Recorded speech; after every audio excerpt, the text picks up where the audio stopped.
नमस्कार मित्रों,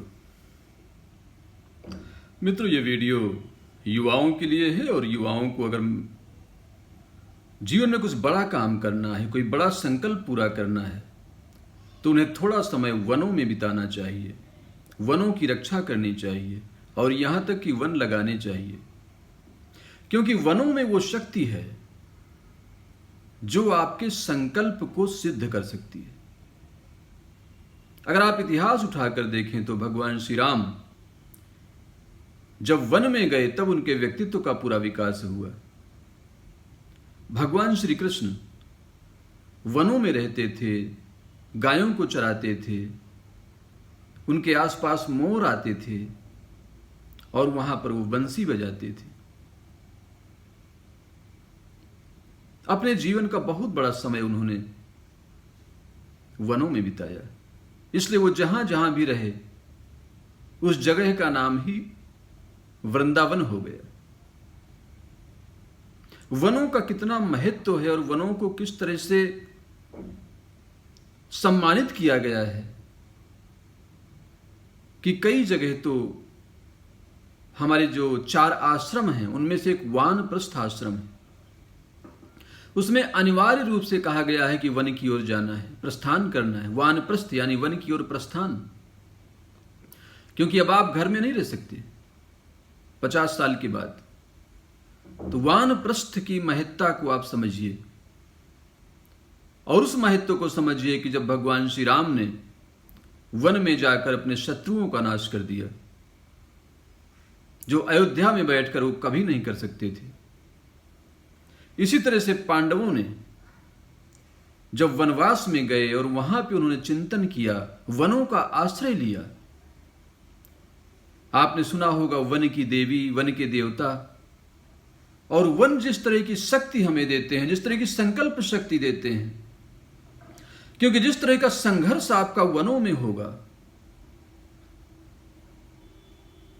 वहां का एकांत, वहां के जीव जंतु, वहां के खतरनाक लोग, और उनके बीच अगर आपने जीना सीख लिया, वहां शेर भी हैं, सांप भी हैं, बिच्छू भी हैं, खतरनाक जीव जंतु हैं, खतरनाक रास्ते हैं, और वहां पर जो आपकी एकाग्रता बनती है, जो कंसंट्रेशन बनता है, उससे जो संकल्प शक्ति आपकी जागती है, जो व्यक्तित्व निर्मित होता है, वो बड़े से बड़े शत्रु का नाश कर देता है और बड़े से बड़े संकल्प को पूरा कर देता है। इसलिए अगर जीवन में आपके पास कोई बड़ा संकल्प है तो एक बार वनों का आश्रय जरूर लीजिएगा।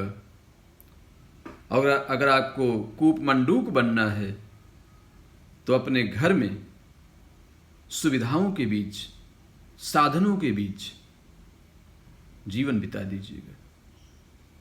और ये बहुत बड़ा दुर्भाग्य होगा कि मनुष्य का विकास न हो सके, क्योंकि महलों में अगर विकास हो सकता तो प्रभु श्री राम कभी वन में न जाते, और महलों में ही अगर सब कुछ मिल जाता, सारी सुख मिल जाती, तो गौतम बुद्ध महल को छोड़कर जंगल की राह न देखते। तो आज ये संदेश है कि आप सभी कभी कभी वनों में जाएं, वहां कुछ सीखें, वनों की रक्षा करें, और कम से कम जीवन में एक बार वन जरूर लगाएं, वृक्ष जरूर लगाएं, वृक्षों की देखभाल जरूर करें, और वृक्षों से आप बहुत कुछ सीख सकते हैं। वृक्ष भी जीवित होते हैं, वृक्ष बोलते हैं, वृक्ष हिलते हैं, वृक्ष डोलते हैं, वृक्ष नाचते हैं, और वृक्ष कभी कभी भयभीत होते हैं जब आप उन्हें काटने को उद्यत होते हैं। तो अगर वास्तव में आप प्रकृति के प्रति प्रेम रखते हैं, जिन 5 तत्वों से आप बने हुए हैं, पृथ्वी, जल, वायु, अग्नि, आकाश, उन्हीं का मिश्रण ये वृक्ष हैं, तो इनकी रक्षा जरूर करिए। इसलिए ये वृक्ष बड़ी औषधीय कामों में आते हैं, क्योंकि इनमें वही सारी तत्व हैं जो आपके शरीर में हैं। तो जब कोई तत्व आपके शरीर में कम हो जाता है तो आप वृक्षों से ले लेते हैं, उन वृक्षों की पत्तियां, फल, फूल, जड़, तने, ये सब पंचांग काम में आता है, ये पूरा आयुर्वेद का विषय है। तो इस तरह से अगर आप वृक्षों के महत्व को समझ सकें तो आप जीवन के महत्व को समझ जाएंगे। इतना ध्यान और प्रेम से सुनने के लिए बहुत बहुत धन्यवाद। नमस्कार।